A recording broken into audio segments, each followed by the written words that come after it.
বিসমিল্লাহির রহমানির রহিম। আসসালামু আলাইকুম। আপনাদের যখন অনেক ক্লান্ত লাগবে, কিছুই তৈরি করে খেতে ভালো লাগবে না, ঝটপট করে একটা ভর্তা বানিয়ে ভাত খেতে পারবেন। এখানে হচ্ছে আমি পেঁয়াজ কুচি, কাঁচামরিচ কুচি, তারপর হচ্ছে লবণ, সরিষার তেল, আর এখানে হচ্ছে আমি টমেটো সিদ্ধ করে নিয়েছি। এই দেখতে পাচ্ছেন এখানে আমার সিদ্ধ করা টমেটো। তো আমি হচ্ছে এটা হাত দিয়ে ভালোভাবে মেখে, এই যে আমি সুন্দর করে হাত দিয়ে ভালোভাবে মেখে এখন হচ্ছে আমি টমেটোটা, এখন হচ্ছে আমাদের খাবারের জন্য রেসিপি রান্না করা তরকারি আছে, বাট আমার হাজব্যান্ড এগুলো খাবে না। ও হচ্ছে পাঙ্গাস মাছ একেবারেই খায় না। যেমন পাঙ্গাস মাছ রান্না করা আছে, বাচ্চারা খাবে, আমি খাবো, বাট আমার হাজব্যান্ড খাবে না।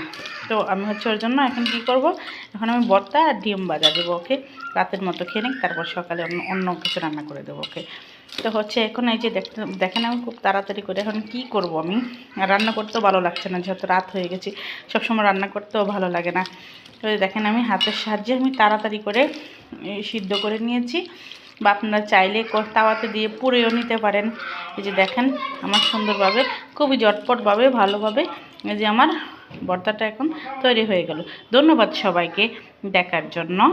আর আমার পেজটা দেখে যদি আপনাদের ভালো লাগে, অবশ্যই আমাকে লাইক, কমেন্ট, শেয়ার, ফলো দেবেন। ধন্যবাদ সবাইকে।